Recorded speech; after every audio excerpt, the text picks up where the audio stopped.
آپ کو براہ راست لیے چلیں گے۔ وفاقی وزیر داخلہ شیخ رشید احمد اسلام آباد میں تقریب سے خطاب کر رہے ہیں۔ آپ 3 مارچ کو اور انشاءاللہ تعالی مجھے اللہ سے پوری امید ہے الیکشن اوپن ہو یا سیکرٹ ہو، دیکھیں بکنے والا ووٹ ہم میونسپل کارپوریشن میں تھے اس وقت بھی بکتا تھا، ہم بھی بہت سارے لوگوں کو مکہ مدینہ لے کے گئے، بعد میں آ کے انہوں نے پھر ووٹ دوسری طرف دیا۔ ہم نے بڑے حلف لیے کونسلر کے الیکشن میں، بڑے عہد لیے، ہم نے بڑی بڑی پاکیزہ جگہ پہ جا کے کونسلروں سے ہم نے عہد لیے، لیکن واپس آئے تو ایک ووٹ سے پھر ہار گئے۔ مسئلہ کیا ہے؟ مسئلہ کیا ہے کہ بکنے اور بکنے والوں کی ایک کلاس ہوتی ہے۔ پیسوں کی لالچ زندگی میں انسان کو تباہ و برباد کر دیتی ہے۔ آج پاکستان میں اللہ کے فضل سے عمران خان کی قیادت میں اکانومی بہتر ہونے جا رہی ہے، ہماری ٹیکسٹائل چل رہی ہے۔ کووڈ-19 انڈیا میں دیکھیں تباہ و برباد ہو گیا ہندوستان، اس کی انڈسٹری کولیپس ہو رہی ہے۔ امریکہ میں ایک دن میں 4 لاکھ لوگ کووڈ-19 کے مریض ہوئے ہیں، ایک دن میں، کیونکہ میں ساری دنیا کا دیکھتا تھا کہ کووڈ کی کیا پوزیشن ہے۔ الحمدللہ آج بھی پاکستان میں اللہ کا خاص کرم ہے اور اس بیماری سے ہم کافی حد تک نکل گئے ہیں، اور اس کا کریڈٹ جہاں عمران خان کو جاتا ہے وہاں عظیم پاک فوج کو بھی جاتا ہے، جنہوں نے اس ملک میں اس کووڈ-19 کے خلاف جہاد کیا۔ اور یہ وہی جہاد ہے جو کل بھی آپ دیکھیں 4 لوگ شہید ہوئے ہیں بلوچستان میں، وہ بلوچستان کے نہیں ہیں، وہ جان پاکستان کے لیے دے رہے ہیں۔ جو لوگ فوج کو گالی دیتے ہیں ان کی زبان گدی سے کھینچ لینی چاہیے کہ عظیم ثبوت جو جان ہتھیلی پہ رکھ کے آپ کے لیے دہشت گردی ختم کی، آج ہم یہاں جلسہ کر رہے ہیں۔ حالانکہ چوہی نثار صاحب کے زمانے میں جیمر گاڑی بھی ہے، میں کہتا ہوں نہیں، یہ پاک فوج کی قربانیوں کا نتیجہ ہے کہ بغیر جامر کے بھی آج وزیر داخلہ آپ سے خطاب کر رہا ہے۔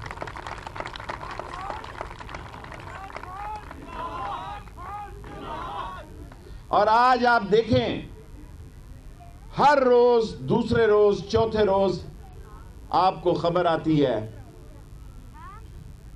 کہ 2 فوجی شہید ہو گئے، 4 فوجی شہید ہو گئے۔ یہ ملک کو اندر سے تباہ کرنے کی ہندوستان کی ایک سازش ہے۔ یہ ملک کو اندر سے، میں 15 منٹ سے زیادہ تقریر نہیں کرتا، لاسٹ 3 منٹ رہ گئے ہیں۔ انڈیا کو پتہ ہے کہ وہ ملک کی سرحدوں سے نہیں چھیڑ سکتا۔ انڈیا کو پتہ ہے کہ پاکستان کی سرحدوں پر آئے تو یہ 20 کروڑ لوگ اپنی جان دینا اس پاکستان پر پاک فوج کے ساتھ مل کر اعزاز سمجھیں گے۔ یہ ہمارے لیے فخر کی بات ہوگی۔ اور آج ہندوستان میں، کشمیر میں، دہلی میں، میرٹھ میں، جے پور میں جس طرح مسلمان زندگی گزار رہا ہے، وہ سارے مسلمان آج کہتے ہیں کہ ہم نے بڑی غلطی کی، قائد اعظم کے وقت ہمیں چلے جانا چاہیے تھا۔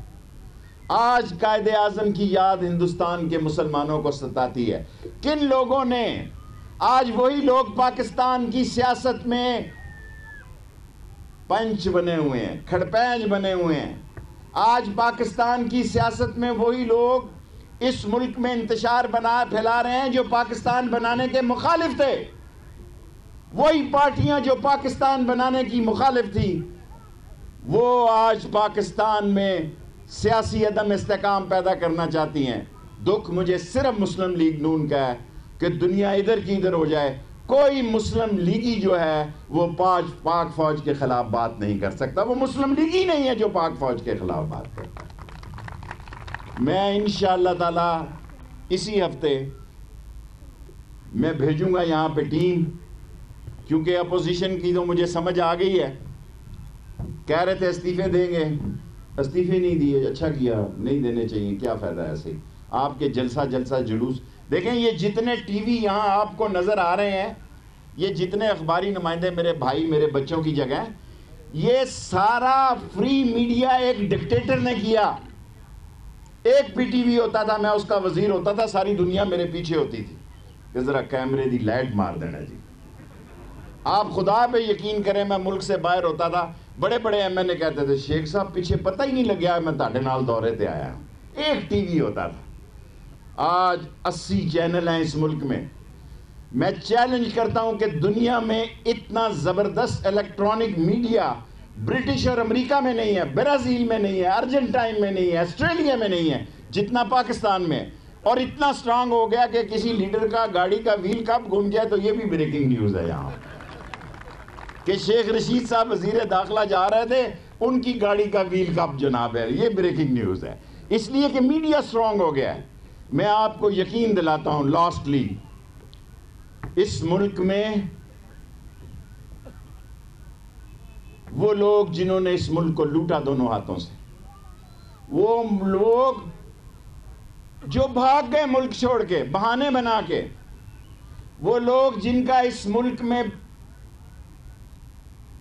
پہلے زمانہ تھا جب میں چھوٹا تھا تو لوگ دوسرے ملکوں سے بزرگ جو ہیں پیسے جوڑ کے رکھتے تھے۔ کئی دفعہ میں نے باہر بزرگوں سے پوچھا کہ آپ یہ پیسے کس لیے جوڑتے ہیں؟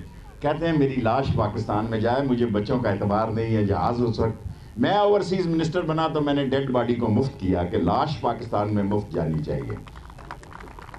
سو میری بہنوں، میری بیٹیوں، میرے بھائیوں، میرے بزرگوں، الیاس صاحب، لوگوں کی خدمت کریں، یہی ایمان کی اصلی حالت ہے۔ جو انسانیت ہی، ایک وقت آئے گا جو اچھا انسان ہوگا وہی اچھا مسلمان ہوگا، اور جو بہت باتیں کرے، بہت تلواریں چلائے اور اندر سے لوگوں کی لوٹ مار کرے، وہ کبھی مر جانا ہے بالآخر، وہ کبھی کامیاب نہیں ہوتا۔ اور میں آپ کو یقین دلاتا ہوں، تمام پی ڈی ایم اے کو یہاں سے بتانا چاہتا ہوں کہ اگر آپ قانون کے دائرے میں یہاں لانگ مارچ میں آئے تو آپ کے لیے کوئی مسئلہ نہیں ہوگا، آپ کے لیے کوئی رکاوٹ نہیں ہوگی۔ جس طرح الیکشن کمیشن کے سامنے ہم نے آپ کو کھلی چھٹی دی، حالانکہ 10 دنوں کے بعد روزے شروع ہو جائیں گے، اس پر بھی آپ سوچیں، یہ نہ ہو آپ کو روزہ رکھوانا پڑے یہاں پہ اور روزے داروں کو روزہ رکھوانا پڑے۔ اگر آپ نے قانون کے دائرے میں، قانون کے احترام میں اسلام آباد میں آنا ہے تو 10 مرتبہ آؤ، کیونکہ آپ نے واپس جانا ہے۔ آپ میں اتنی سکت نہیں ہے۔ میں اپنی سیاسی زندگی میں ابھی جو میں نے کتاب لکھی، مجھے پتہ نہیں تھا کہ اس کا 5واں ایڈیشن بھی چھپ جائے گا۔ کتاب لکھنے کے بھی بڑے پیسے ملتے ہیں، شیخ ہوں اب میں نے یہ کام سمجھ آ گئی۔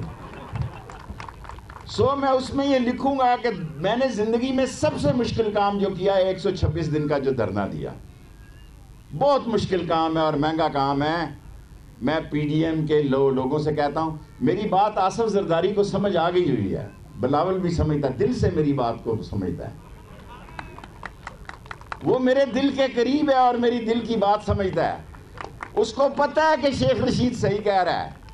بالآخر انہوں نے پیپلز پارٹی کی بات ماننی ہے، دیر سے مانے، سویر سے مانے۔ آخری بات یہاں کہہ کے اجازت چاہتا ہوں، اگر آپ قانون اور آئین کے دائرے میں آئیں گے تو آپ کے لیے صد احترام ہے، اور اگر آپ قانون اور لا اینڈ آرڈر کے دائرے سے باہر نکلیں گے تو اسلام آباد جو ہے پھر اسلام آباد ہوگا۔ پھر نہ کہنا کسی نے کہا نہیں تھا، پھر نہ کہنا کسی نے بتایا نہیں تھا۔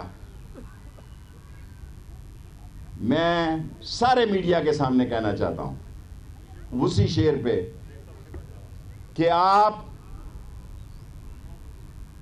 اگر آئین، قانون اور لا اینڈ آرڈر کا احترام کرتے ہوئے آئیں گے تو آپ کے لیے کہیں رکاوٹ نہیں ہے۔ اگر آپ اس کے خلاف آئیں گے تو قدم قدم پر آپ کو رکاوٹ ملے گی، اور رکاوٹ ڈالنے میں سب سے آگے شیخ رشید ہوگا۔ کوئی کوئسچن؟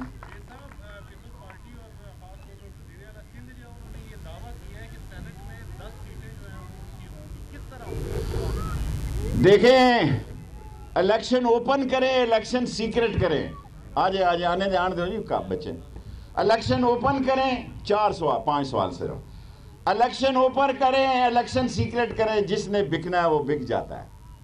بکنے والا مال جو ہے نا، کبھی اس منڈی میں بکتا ہے، کبھی اس منڈی میں بکتا ہے، کیونکہ وہ بکاؤ ہوتا ہے۔